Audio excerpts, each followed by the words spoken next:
السلام علیکم سبق آموز فیملی دوستو، آج کی محفل میں ہم ایک ایسی کہانی سننے جا رہے ہیں جو صرف بادشاہت اور سلطنت کی نہیں بلکہ دلوں کی سلطنت اور روح کی گہرائیوں سے جڑی ہے۔ یہ ہے 5 بادشاہوں کی ایک انوکھی داستان جو بظاہر تخت و تاج کی کشمکش لگتی ہے مگر دراصل انسان کے اندر کی جنگ کو ظاہر کرتی ہے۔ ہر بادشاہ ہمارے اندر کے ایک پہلو کی نمائندگی کرتا ہے: خواہش، غرور، صبر، شکر، سچائی، عدل اور عاجزی۔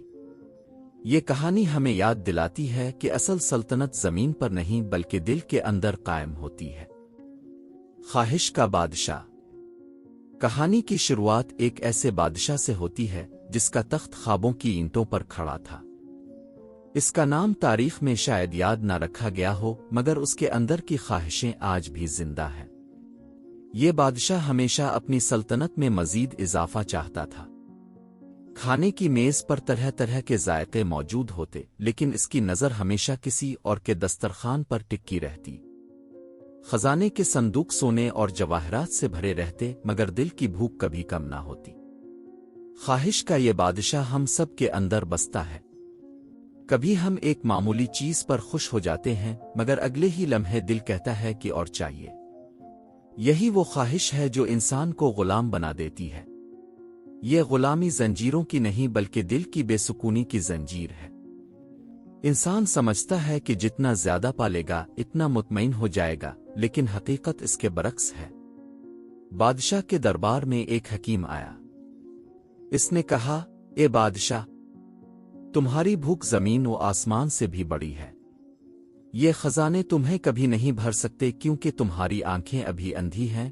بادشاہ ہنس پڑا اور کہا: میں سب کچھ لے لوں گا تب سکون پالوں گا۔ حکیم نے جواب دیا: نہیں، سکون لینے میں نہیں بلکہ دینے میں ہے۔ یہ جملہ بادشاہ کے دل میں خنجر کی طرح لگا مگر وہ اس پر ہنسا اور حکیم کو دربار سے نکال دیا۔ لیکن رات کے اندھیرے میں جب وہ تنہا اپنے کمرے میں بیٹھتا اس کی روح سوال کرتی: کیا واقعی یہ سب کچھ میرا ہے؟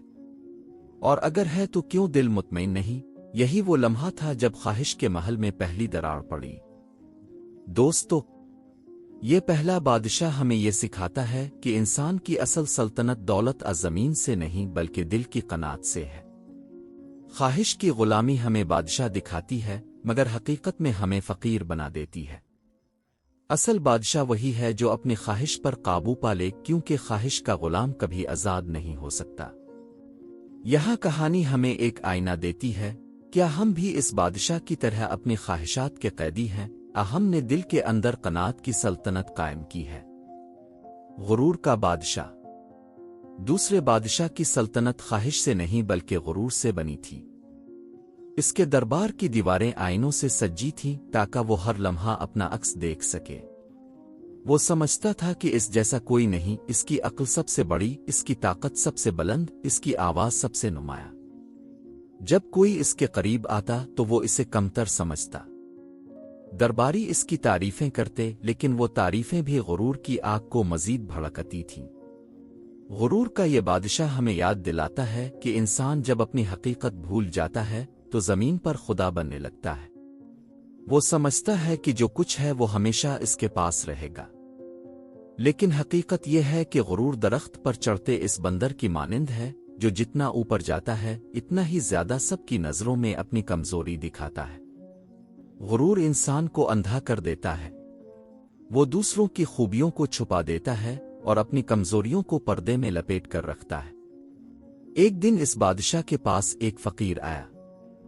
اس نے کہا: اے بادشاہ، تم اپنے تاج اور تخت پر غرور کرتے ہو لیکن کیا تمہارے پاس یہ سب ہمیشہ رہنے والا ہے؟ کل کا دن کس نے دیکھا؟ بادشاہ ہنس پڑا اور کہا: میں ہمیشہ بادشاہ رہوں گا۔ فقیر نے سر جھکایا اور کہا: زمین پر کوئی ہمیشہ نہیں رہتا۔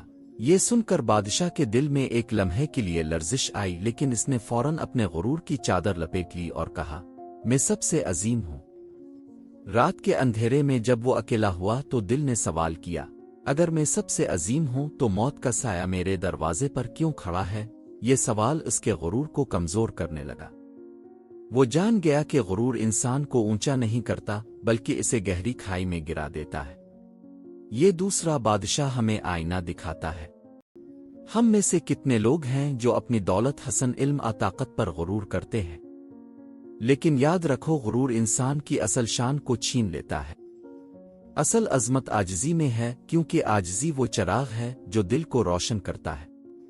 غرور کے محل آخرکار زمین بوس ہو جاتے ہیں، لیکن عاجزی کا گھر ہمیشہ قائم رہتا ہے۔ سوچو، کیا ہم غرور کے بادشاہ ہیں یا عاجزی کے خادم؟ لالچ کا بادشاہ۔ تیسرے بادشاہ کی سلطنت کا نقشہ مختلف تھا۔ اس کی آنکھوں میں سکون کی جگہ لالچ کی آگ جلتی تھی۔ وہ زمینوں کو بڑھاتا، خزانے بھر کر رکھتا، سونے اور جواہرات کے ڈھیر لگاتا، لیکن پھر بھی دل خالی محسوس کرتا۔ اس کی زبان پر ہمیشہ ایک ہی جملہ رہتا، اور چاہیے اور چاہیے، گویا لالچ کی پیاس کبھی بجھتی نہ تھی۔ اس کے محل کے در و دیوار پر سونا جڑا تھا، لیکن دل کی دیواریں زنگ آلود تھیں۔ رعایا بھوکی رہتی، مگر بادشاہ کی پلیٹ پر کھانے کے انبار لگے ہوتے۔ لوگ اس کے پاس انصاف مانگنے آتے، لیکن وہ کانوں میں لالچ کی روئی ڈال لیتا۔ وہ سمجھتا تھا کہ دولت ہی سب کچھ ہے، دولت ہی انسان کو امر بناتی ہے، لیکن دولت کے اس دیوتا نے اسے انسان سے زیادہ غلام بنا دیا۔ ایک دن ایک بزرگ مسافر اس کے دربار میں آیا۔ اس نے کہا، اے بادشاہ، دولت دریا کی مانند ہے، اگر اسے بہنے دیا جائے تو سب کو سیراب کرتی ہے، لیکن اگر اسے روک لیا جائے تو وہ بدبودار دلدل میں بدل جاتی ہے۔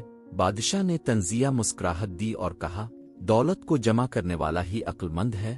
بزرگ نے جواب دیا، جمع کرنے والا بظاہر عقل مند لگتا ہے، لیکن اصل میں وہ اپنی قبر کو سونے کے پتھروں سے بھر رہا ہوتا ہے، جن کا کوئی فائدہ نہیں۔ رات کو بادشاہ خواب میں ایک منظر دیکھتا ہے۔ اس کے خزانے میں پڑے سونے کے ڈھیر چیونٹیوں کی طرح حرکت کرنے لگتے ہیں اور پھر اس کے جسم پر چڑھ جاتے ہیں۔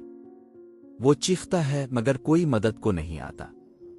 صبح جب وہ جاگتا ہے تو پسینے میں شرابور ہوتا ہے۔ لمحہ بھر کو اسے احساس ہوتا ہے کہ دولت کی غلامی موت سے بھی زیادہ خوفناک ہے، لیکن اگلے ہی لمحے وہ پھر اپنے خزانے کی گنتی کرنے لگتا ہے۔ یہی لالچ کی اصل حقیقت ہے۔ لمحے بھر کی آگاہی کے بعد بھی انسان اس کے جال سے نکل نہیں پاتا۔ یہ تیسرا بادشاہ ہمیں سبق دیتا ہے کہ لالچ انسان کو کبھی مطمئن نہیں ہونے دیتا۔ وہ جتنا پاتا ہے اتنا ہی اور مانگتا ہے۔ لالچ کی آگ سب کچھ جلا ڈالتی ہے، عزت، سکون، تعلقات، حتیٰ کہ ایمان بھی۔ اصل سکون دینے والا خزانہ صرف قناعت ہے۔ قناعت وہ دولت ہے جو دل کو مطمئن کرتی ہے اور انسان کو حقیقی بادشاہ بنا دیتی ہے۔ سوچو، کیا ہم لالچ کے غلام ہیں یا قناعت کے بادشاہ؟ غرور کا بادشاہ۔ چوتھا بادشاہ طاقت اور فتوحات کے غرور میں ڈوبا ہوا تھا۔ اس کا تخت نہ صرف سونے کا تھا، بلکہ اس کے دل پر بھی تکبر کا تاج رکھا ہوا تھا۔ وہ کہتا تھا، میں سب سے بڑا ہوں، میری فوج سب سے طاقتور ہے، میرا نام ہمیشہ تاریخ میں زندہ رہے گا۔ اس کے دربار میں بڑے بڑے امیر و وزیر آ کر جھکتے، لیکن اس کی اکڑ میں کمی نہ آتی۔ غرور اس کی رگوں میں خون کی طرح بہتا تھا۔ غرور کا یہ بادشاہ سمجھتا تھا کہ دنیا ہمیشہ اس کے حکم پر چلے گی۔ رعایا کو وہ اپنے قدموں کی خاک سمجھتا، غربا کو ذلیل کرتا، عالموں کو کمتر جانتا۔ اس کے سامنے کوئی سچ بولنے کی جرت نہ کرتا، کیونکہ وہ خود کو عقل و علم کا محور سمجھتا تھا۔ لیکن دراصل غرور نے اس کی آنکھوں پر پردہ ڈال رکھا تھا۔ ایک دن ایک درویش اس کے دربار میں آیا۔ اس نے کہا، اے بادشاہ، غرور کی عمارت ریت پر بنتی ہے، ایک چھوٹی سی آندھی اسے زمین بوس کر دیتی ہے۔ بادشاہ نے قہقہا لگایا اور کہا، میری سلطنت کو کوئی آندھی نہیں گرا سکتی۔ او درویش نے کہا، وہ آندھی تیرے اندر سے اٹھے گی، کیونکہ غرور انسان کو اپنے ہی بوجھ سے گرا دیتا ہے۔ اسی رات بادشاہ نے خواب دیکھا کہ وہ ایک پہاڑ کی چوٹی پر کھڑا ہے۔ نیچے لاکھوں لوگ اسے سلام کر رہے ہیں۔